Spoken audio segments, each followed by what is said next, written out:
Welcome back to my YouTube channel. आज जो है हम लोग फर्मी लेवल के बारे में जानेंगे।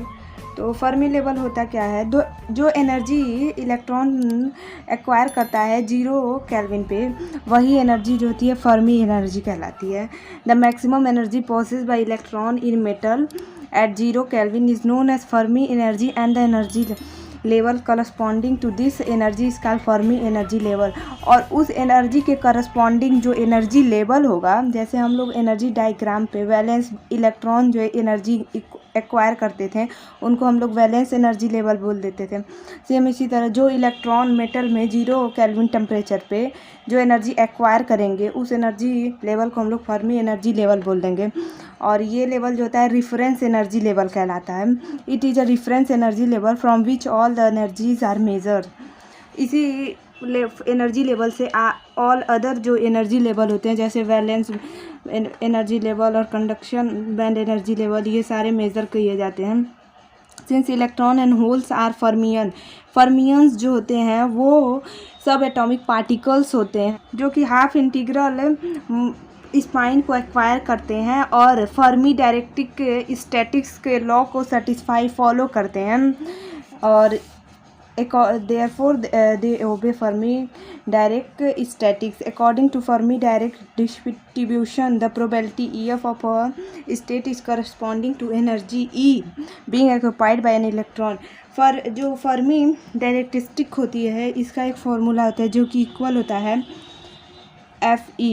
ये जो है ये FE प्रोबेबिलिटी है, इक्वल होता है 1/1 plus exponential E minus EF by KT,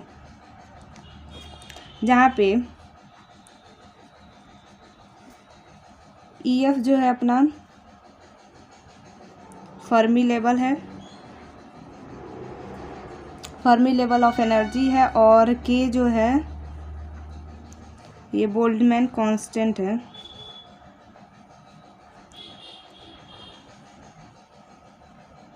T is temperature,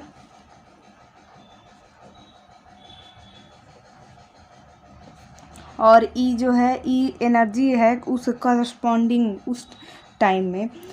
अब जो है हम लोग डिस्कस करेंगे, अगर कुछ स्पेसिफिक टेम्परेचर पे फर्मी लेवल के ऊपर और नीचे क्या क्या होता है, ये कैसे बिहेव करता है उसको। तो पहला कंडीशन जब आएगा टेम्परेचर 0 डिग्री होगी और जो एनर्जी जो होगी यहाँ पे ये ग्रेटर देन होगी EF के, तो उस कंडीशन में फर्मी लेवल की एनर्जी जो प्रोबेबिलिटी होगी वो कितनी होगी वो देखते हैं।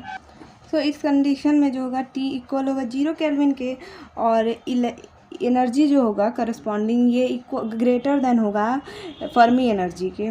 तो इस कंडीशन में इस फॉर्मूले में जो हम लोगों ने फर्स्ट फार्मूला इसका लिया था, इसको इक्वेशन फर्स्ट मान लेते हैं। इसमें जब हम लोग पुट करेंगे तो उसके बाद देखते हैं क्या आता है। EF equals to 1/1 plus exponential E बड़ा है EF से, तो मीन्स ये पॉजिटिव ही होगा ये टर्म। और यहाँ पे K इंटू T के जगह 0 केल्विन, यहाँ पे अपना आएगा 1/1 plus exponential E minus EF। और हमको पता है मैथ के अकॉर्डिंग में, आप लोग जानते होंगे इसको, अगर हम लोग नॉर्मली लिखते हैं ये 1/0 है तो ये फॉर्म होता है इन्फिनिटी का। तो यहाँ पे 0 नीचे है तो यहाँ पे हम लोग इन्फिनिटी लिख सकते हैं। और एक्सपोनेंशियल इन्फिनिटी का क्या होता है 1 प्लस इन्फिनिटी ही होता है, क्योंकि इन्फिनिटी में किसी भी चीज़ का मल्टीप्लाई करते हैं, किसी भी क्वांटिटी का मल्टीप्लाई करेंगे वो इन्फिनिटी ही बनेगा। तो यहाँ पे हम लोग सिंपली इन्फिनिटी लिख सकते हैं और ये सिंपली इन्फिनिटी होगा। और 1/इन्फिनिटी जो होता है इक्वल होता है 0 के, तो यहाँ पे FE जो हो गया इक्वल हो गया 0 के, मतलब फर्मी एनर्जी जो होता है इस कंडीशन में 0 हो जाएगा। अब अपना सेकंड कंडीशन जो आएगा, टेम्परेचर तो 0 केल्विन ही रहेगा लेकिन फर्मी एनर्जी जो होगा ये बड़ा होगा एनर्जी E के, तो वो भी कंडीशन हम लोग देख लेते हैं। तो अब इस केस में हम लोग जब पुट करेंगे तो हम लोग को पता है ये आ जाएगा 1/1 प्लस एक्सपोनेंशियल, यहाँ पे आएगा माइनस इन्फिनिटी। माइनस इन्फिनिटी क्यों आएगा? क्योंकि EF तो यहाँ पे बड़ा है तो हम लोग जब यहाँ पे E minus E F by zero करेंगे, के इंटू जीरो करेंगे, तो ये अपना यहाँ पे ये क्वांटिटी बड़ी है तो यहाँ पे माइनस का साइन आएगा आगे। तो 1/1 प्लस एक्सपोनेंशियल माइनस इन्फिनाइट लिख सकते हैं हम लोग। और माइनस इन्फिनाइट मतलब होता है means 1/1 plus e⁻1 by epsilon, इसको सॉरी इन्फिनिटी, ये इसको इस तरह से हम लोग लिख सकते हैं। और यहाँ पे ये हो गया 0, 1 प्लस 1/1 प्लस 0, और यहाँ पे ये हो गया 1, ई एफ इक्वल हो गया 1 के। तो यहाँ पे इसकी प्रोबेबिलिटी 1 हो गई, और इसके ऊपर वाले केस में 0 आई थी। ये प्रोबेबिलिटी को डिफाइन करता है ई एफ, तो प्रोबेबिलिटी कभी 1 से ज़्यादा हो नहीं सकती है। अब जो थर्ड केस अपना होगा, जब टी तो 0 होगा और ई इक्वल होगा ई एफ के, मतलब एनर्जी इक्वल होगा फर्मी एनर्जी लेवल के, उस कंडीशन में भी हम लोग देख लेते हैं। तो इस केस में जो है टेम्परेचर 0 डिग्री के इक्वल होगा और ई इक्वल होगा ई एफ के। तो इस कंडीशन में हम लोग जो फॉर्मूला हमको पता था यहाँ पे, ई एफ इक्वल होता है 1/1 plus exponential E minus E F by के टी।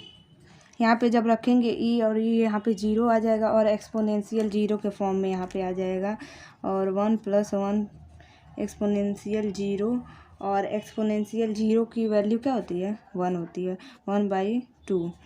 तो ई एफ यहाँ पे हो जाएगा इस कंडीशन में प्रोबेबिलिटी 1/2 के इक्वल हो जाएगी।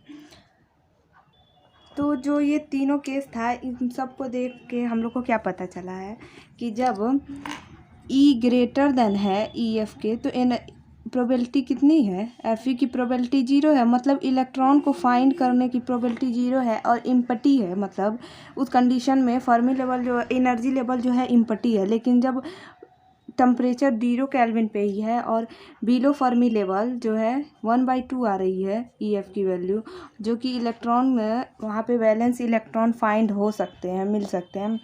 तो अब इसको हम लोग स्टेटमेंट में लिख लेते हैं। तो तीनों केसेस का कंक्लूजन क्या आता है कि from the above discussion it is clear that at 0 kelvin all the energy state above Fermi level are empty, क्योंकि इस कंडीशन में एफ ई जो है 0 आ रहा है प्रोबेबिलिटी, और are finding whereas the below Fermi level is filled with electron, और इस कंडीशन में 1/2 आ रहा है।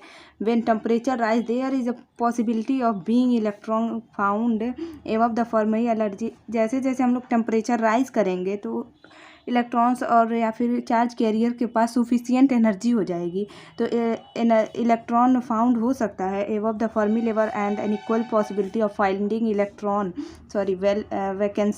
वैकेंसी को होल भी बोल सकते हैं below Fermi level. Therefore in semiconductor in which the number of electron in conduction band is equal to the number of hole in the valence band, the Fermi level lies in the middle of Fermi directrix.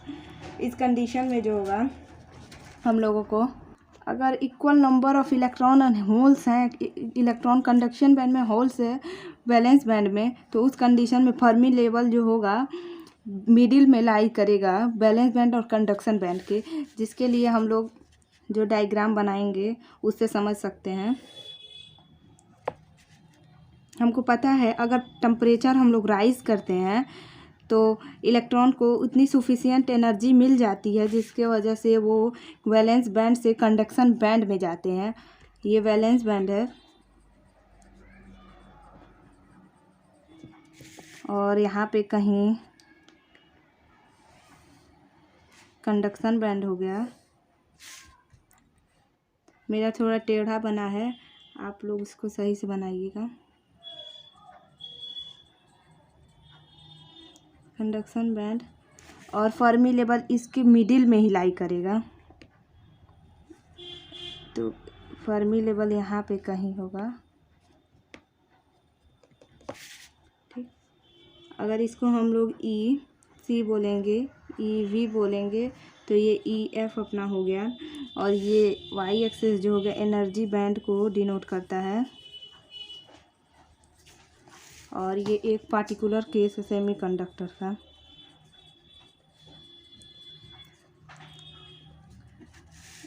थोड़ा सा मैं इसमें 12th की चीज़ों को recall करना चाहती हूँ। जैसे कि हम लोग को पता है कि सेमीकंडक्टर में कंडक्टिविटी कैसे हम लोग करा सकते हैं। जीरो केल्विन टेम्परेचर पे तो कंडक्टिविटी वो एकदम इंसुलेटर की तरह बिहेव करते हैं, जो भी सब्सटेंस होंगे। लेकिन जैसे ही हम लोग टेम्परेचर बढ़ाते हैं तो यहाँ पे वैलेंस बैंड से इलेक्ट्रॉन को इतनी सफिशिएंट एनर्जी मिल जाती है कि ये यहाँ से यहाँ पे चले जाते हैं, और कंडक्शन बैंड के में फ्री इलेक्ट्रॉन्स होते हैं। इन्हीं इलेक्ट्रॉन की वजह से कंडक्शन की प्रॉपर प्रोसेस होता है। ठीक, तो आई थिंक ये वीडियो आप लोग को समझ आई हो। अगर अच्छी लगी हो तो लाइक शेयर सब्सक्राइब करें। थैंक्स, मिलते हैं नेक्स्ट वीडियो में। Bye bye.